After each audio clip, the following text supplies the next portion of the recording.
E estamos começando mais um episódio, na verdade a continuação do nosso papo anterior com o professor Mota. Para quem estava nos seguindo aqui ao vivo, a gente segue aqui conversando com o Mota, sendo que esta partezinha ela vai gravada só na semana que vem. Então, ó, privilégio de você que está nos acompanhando ao vivo, porque você já vai acompanhar todo o conteúdo aqui. E para você que está nos assistindo via YouTube ou ouvindo por Spotify, saiba que nós temos a parte 1, que já foi na semana passada, e agora essa parte 2 sendo estreada aqui com o professor Mota. Para quem não sabe, gente, o professor Mota é um grande convidado, ele é um grande pensador da educação e novas tecnologias, e esse aqui é o nosso tema de hoje, aprendizagem e tecnologias emergentes, está aqui no nosso quadro, e eu já tinha recebido algumas perguntas e algumas colocações no episódio passado que eu quero abrir perguntando e comentando com o professor Mota.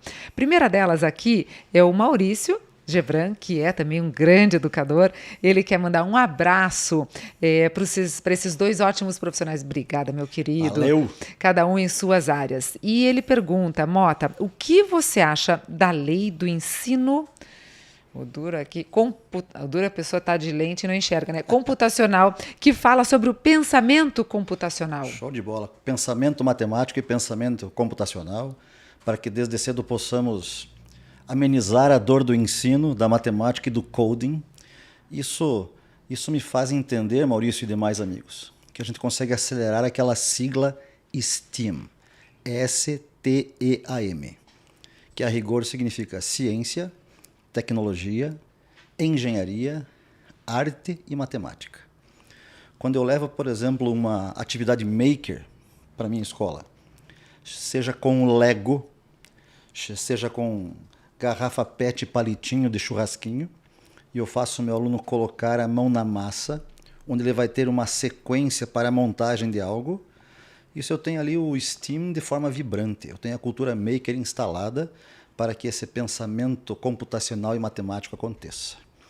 Eu sempre levo muito dessa vibração para que os professores entendam o poder dessa sigla quando você leva todos esses elementos para a sala de aula.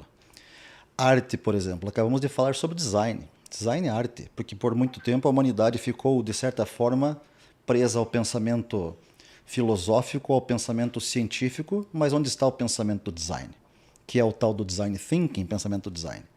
Então me agrada muito ao ver um movimento de escolas e universidades também acelerando isso, esse pensamento analítico, crítico para o desenvolvimento da matemática, da computação. O coding. Eu tenho um filho de 26 anos e um de 21. O de 26 é engenheiro da computação, é programador, é dev, e eu percebo que precisa dessa fluidez, dessa manha. Também li recentemente artigos de médicos ao redor do mundo dizendo que o quanto foi bom eles terem jogado videogame, porque agora eles conseguem ter uma destreza maior quando faz, por exemplo, uma cirurgia por videolaparoscopia, ou que ele opera por um robô, onde tanto em um quanto em outro ele depende de uma tecnologia emergente, de uma tela, de dados, uma análise crítica. Então o desenvolvimento desse pensamento computacional matemático, ele é essencial para que possamos desenvolver a nossa sociedade. Aliado a isso, ainda uma cultura da linguagem, da escrita, da fala, do entendimento da nossa língua materna, por exemplo, você entender um texto, saber interpretá-lo. Quando a gente junta essas duas espinhas dorsais e coloca todo outro aparato em volta da história, da geografia, da geopolítica, de toda a ciência envolvida, isso é exponencial. Eu pude ver muito disso, Juliana e amigos, recentemente, na nossa imersão internacional na Finlândia e na Estônia. Se eu considerar alguns países lá nos arredores da China como sendo os primeiros do PISA, a Estônia é o terceiro país do mundo no PISA e a Finlândia é o quinto país do mundo no PISA. E como lá nas escolas, desde cedo eles desenvolvem isso de uma forma mágica. Então, por isso é que eu acredito muito nisso, porque eles conseguem resultados superiores em muitos elementos em função dessa pegada computacional e matemática em muitas atividades que eles fazem, não que o resto fique de lado, mas isso é acelerado com um viés artístico, com um viés da abordagem do próprio aluno, das artes que eles produzem, das maquetes, dos MVPs nas escolas. Isso é sensacional. Olha só, o Maurício fala, sem dúvida, e depois eu quero que você conte um pouquinho mais para a gente a respeito desses perfis que você leva executivos para, inclusive, Vale do Silício. Isso. A gente tem algumas colegas aqui que participaram dessa última imersão e é bem interessante a gente entender como que conseguimos juntar também esses mundos, porque a gente está falando muito de sala de aula, mas esse aprendizado, ele acontece a vida inteira, a vida executiva inteira das pessoas. Então, como que a gente consegue passar por este caminho? Mas eu quero só complementar aqui, que a gente está ao vivo ainda, aqui é um vivo gravado, mas aí o Maurício colocou aqui para a gente, ele diz a seguinte frase, a tecnologia não melhora a educação, mas potencializa. Se o professor for criativo, usará de forma adequada e enriquecerá as suas aulas. E agora a Maitê quer saber como levar a metodologia ativa para uma realidade de sala de aula se o professor não vivencia a mesma em sua informação. Os professores são formados ainda na academia a partir de uma metodologia antiga. A gente aprendeu na Barça, diz aqui um colega nosso, e agora como que a gente consegue migrar, como que a gente consegue acompanhar a velocidade de tudo isso que está acontecendo? Juliana, certamente nos cursos que formam professores no nosso país, a gente percebe um movimento de um querer inovar, mas na prática, no dia a dia, a gente não observa isso em grande escala. Certamente faz-se necessário na formação de um professor que ele estude teorias e teóricos do passado. A gente jamais vai abandonar referências de pessoas que contribuíram de uma maneira espetacular para o desenvolvimento da nossa sociedade. Porém, não dá para você ficar preso apenas a teóricos e teorias, pois muitas delas foram escritas há 50, 80, 100 anos, onde ainda não havia internet, não havia smartphone, não havia muitos elementos que estão ao nosso redor, no nosso dia a dia. Digo para vocês que lá naquele meu ano de transformação docente, 2014, muitas vezes eu estava em sala de aula angustiado porque a coisa não caminhava. Eu tinha 20 anos de experiência como professor de matemática e física, eu tinha tanto a entregar para meus alunos, mas eles tinham outros interesses. Como que eu faço aquilo que eu quero entregar ficar interessante? Eu ficava assim agoniado com o desejo que eu pudesse trazer próximo de mim alguns autores do passado, Piaget, Vygotsky, Montessori, e perguntasse a eles, meus queridos educadores, como que eu faço para usar a teoria de vocês do passado para ensinar esse povo hoje? Talvez até eles ficassem assustados a olhar um projetor multimídia pendurado, um computador, uma imagem diferente, porque no tempo deles não existia isso. Não existia Google. Como que a gente agora amplifica a visão, muda as lentes da educação? O Maurício falou algo certo. A tecnologia não vai modificar substancialmente se você não souber como usá-la. Ela é mais um elemento que pode fazer parte da aula.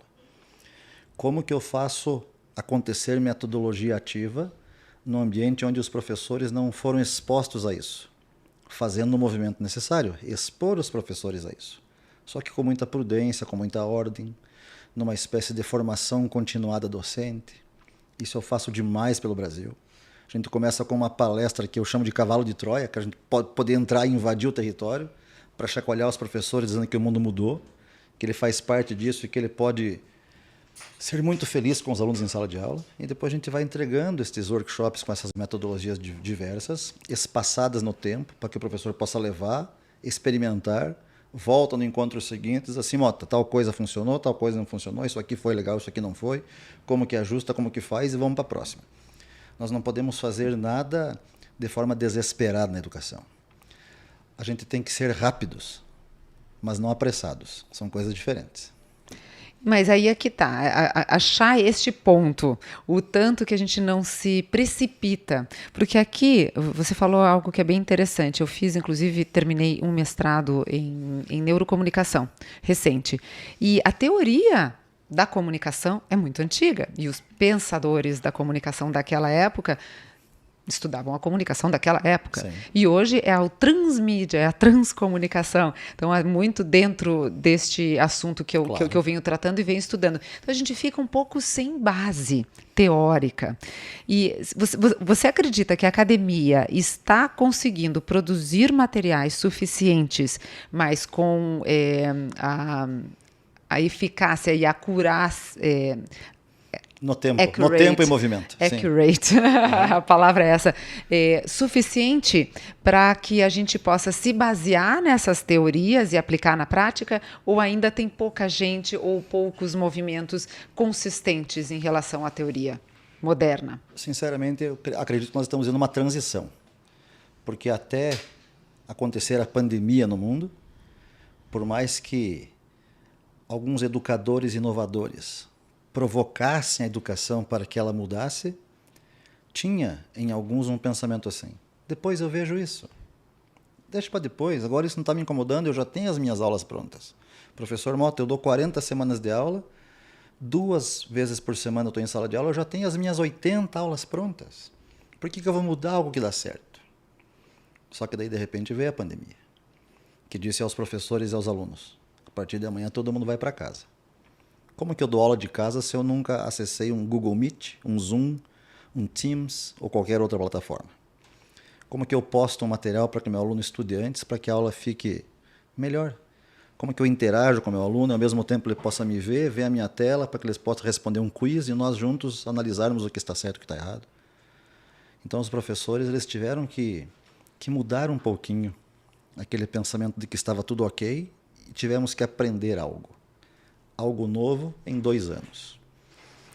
Só que teve algo em 2022, que a gente chamou de retomada, que bagunçou um pouco esse combustível que nós tínhamos colocado. Porque quando as escolas começaram a receber os alunos em 2022, teve uma preocupação exagerada com defasagens de aprendizagem. Todo mundo querendo fazer avaliações diagnósticas, procurando entender que conteúdo que ficou para trás, para que a gente possa retomar e trazer esses conteúdos. E qual foi a preocupação com a defasagem emocional? Porque os alunos ali, muitos deles, estavam alegres pra caramba de estar ali na escola, rever os colegas, sentir o cheiro da escola, os pequenos poder abraçar a professora, naquele ambiente que para muitos é seguro. Quando eu falo assim, dessa forma, eu estou pensando no Brasil como um todo, instituições públicas e privadas. Tem casas de alunos onde a situação não é legal, e na escola é gostoso, ele está protegido. Ele está ali com a professora que é carinhosa, que atende, que senta com ele no chão para lanchar. O que será que era mais importante no início do ano passado? A gente abraçar ou a gente entregar 1 milhão de conteúdo porque ficou defasagem? Então, na minha cabeça, quando eu pensei que a gente ia dar uma acelerada com um relógio diferente, a coisa parou um pouco. Não em todos os lugares, mas em muitos lugares a correria em busca do conteúdo que não foi dado foi maior do que o abraço que não foi recebido. E agora, em 2023, nós estamos vivendo assim uma espécie de equilíbrio, entendendo que as coisas estão diferentes. Um pós-pandemia com guerra, com mudanças de lideranças, com tecnologias emergentes surgindo a cada semana. Está bagunçando tudo, não é só a educação formal e informal. Bagunça serviços, bagunça a indústria. Aquele programa que estava lá ativando uma máquina, daqui a pouco não serve mais. Eu tenho que colocar outro no lugar, eu posso melhorar meu produto, posso melhorar o meu serviço. Então, por isso é que eu lhe digo, Juliana, nós estamos vendo uma transição onde muitos pensadores escrevem sobre isso, argumentam, pesquisam, vão a campo. Daqui a pouco a gente vai ter uma enxurrada dessa bibliografia, desse mundo novo. Só que a questão é a seguinte: quando isso chegar nas mãos de quem precisa hoje, já tem outra coisa acontecendo. Por isso é que um professor ele não precisa, ele não deve depender que alguém entregue algo a ele mastigado para que amanhã funcione em sala de aula. Ele tem que ir em busca disso também. Ir em busca desse estudar por conta, de entender o mundo, o universo, os alunos, conversar com os alunos, ver os medos, as alegrias. O que eu posso entregar para que amanhã fique melhor? Por exemplo, nesse quesito, eu sou totalmente contra aquela avalanche que é feita em semanas pedagógicas de início de ano em escola, que pedem para que os professores preparem as aulas do bimestre. Como que eu posso preparar as aulas do bimestre se eu nem conheço os meus alunos? Porque uma coisa é eu, professor de física e matemática, conhecer o meu conteúdo, saber aqueles tópicos, aqueles capítulos. Outra coisa é como que eu preparo isso para aqueles alunos que estão comigo agora. Será que um médico sai fazendo uma cirurgia cardíaca sem fazer uma série de exames, uma entrevista, pesquisar milhares de coisas para ter êxito? Faz isso. Como que o professor que lida com muitos seres humanos diariamente não vai conhecer quem é o seu público para depois desenhar essa entrega que tem que ser fabulosa? Então, me alonguei nessa resposta para que nós possamos ter essa visão ampla do que significa essa educação que acontece em todos os lugares. Na reunião sua, na sua empresa, com a sua equipe, que você faz essa espécie de pitch, de aula, de lecture, ou lá na sala de aula, no dia a dia de um professor. O cenário ele é diferente, mas o objetivo é o mesmo. O que será levado ao final dessa sessão de aprendizagem? O que eu coloquei no meu cinto do Batman? Porque, afinal de contas, tudo é aprendizagem. A gente não pode esquecer que a gente sai de casa de manhã, ou mesmo dentro de casa, a gente já começa a aprender e reaprender conceitos que para a gente, às vezes, estavam ali fundamentados. E você, com essa nova perspectiva de tecnologia, de envolvimento que a gente tem, de sociedade, a gente reaprende a cada dia. Então, é uma grande sala de aula que nós vivemos aqui no nosso dia a dia. Não tenha dúvida. E isso me traz aqui para um item que você falou, que é o Long Life Learning. O que exatamente você pode trazer como conceito de long Life Learning e de que forma a gente consegue aplicar no nosso dia a dia, não só na sala de aula, como nas nossas relações, principalmente?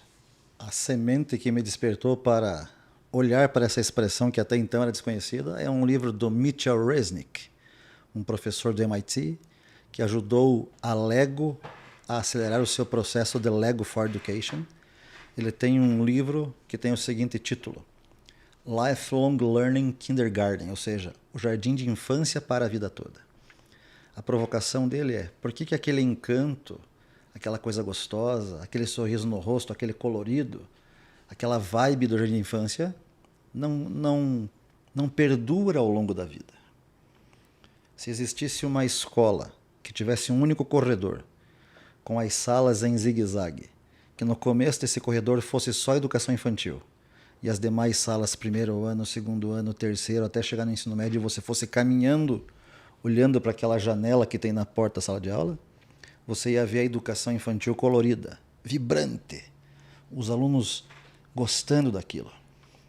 De repente você começa a caminhar nesse corredor, ele vai ficando cinza, os alunos com aquela cara de tristeza, das aulas boring. Por que a gente não pode ter essa alegria ao aprender ao longo da vida? E todos os dias você está aprendendo algo. Tem gente que, num cenário X, relata que não é legal essa tela em excesso. Mas essa pessoa em casa, quando acorda, antes dela fazer a higiene pessoal, a primeira coisa que ela fez é acessar o celular dela, o WhatsApp, o Insta, tudo mais. Antes de dormir, a última coisa que ela faz é fuçar no celular. Canso de ir a restaurantes aqui em Curitiba, onde eu resido, e você percebe na mesa ao lado um casal jovem que acabou de ter um bebezinho. O bebezinho está no bebê conforto. Só que esse bebezinho, em função da idade, ele é agitado, ele chora, ele rateia. Só que aquele casal ele quer jantar sossegado. O que o pai ou a mãe faz? Pega e adapta na alça do bebê conforto um celular num desenho da Peppa Pig. Dessa criança se acalma e fica tentando tocar na tela, fazer o touchscreen. Essa criança, nesse formato, vai chegar na sala de aula. Daí o professor vai dizer: desliga o celular. Não pode isso, não pode aquilo. Ela vai espernear, ela vai chorar. Ela vai ter essa abstinência. Então tem tudo isso encaixado nesse nosso lifelong learning. O que estamos realmente aprendendo ao longo da nossa vida? E o que estamos fazendo com esse conhecimento? Pais que têm discernimento sabem que tela na tenra idade em excesso prejudica. E por que faz? Não teve um aprendizado? Não tem esse entendimento?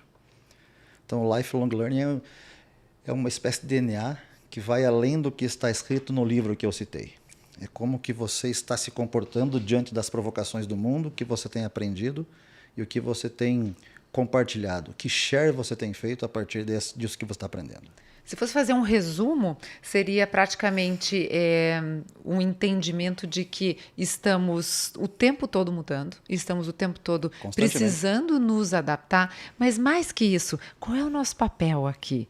Eu acredito que aí tem a ver com questão de propósito, a gente vai ampliar essa discussão. É uma live de 5 horas, Juliana. É uma live, porque...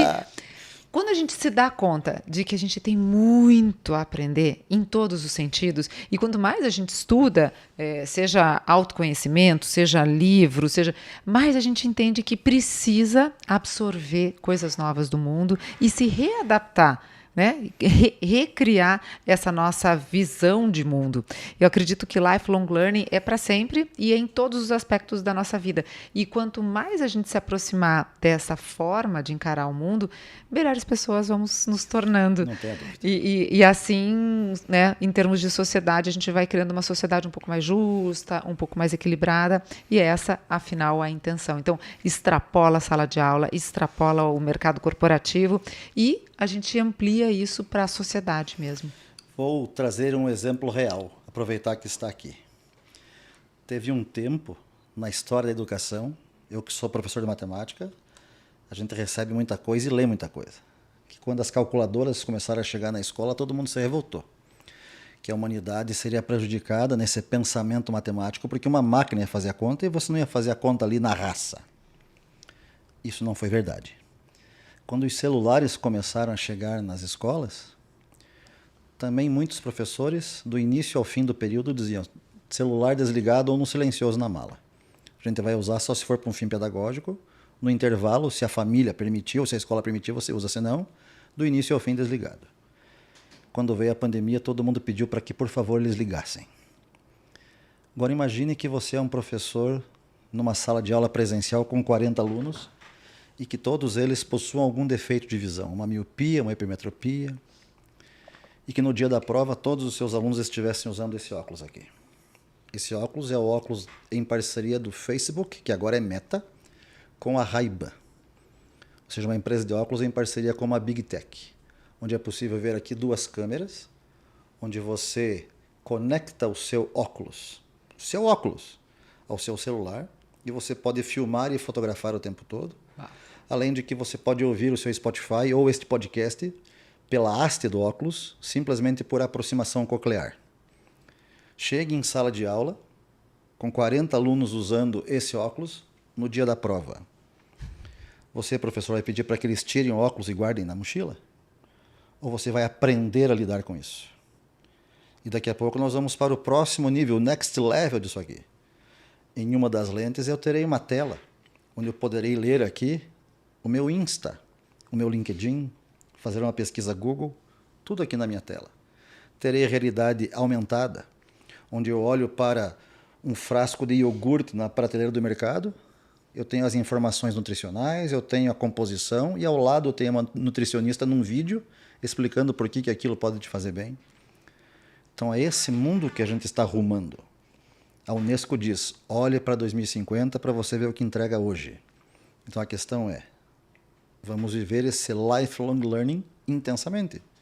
Se isso acontece na minha sala de aula, como aconteceu com o aplicativo, eu tenho que aprender nesse espaço de tempo da minha vida como lidar com isso, para que isso seja útil, para que isso acelere a aprendizagem humana.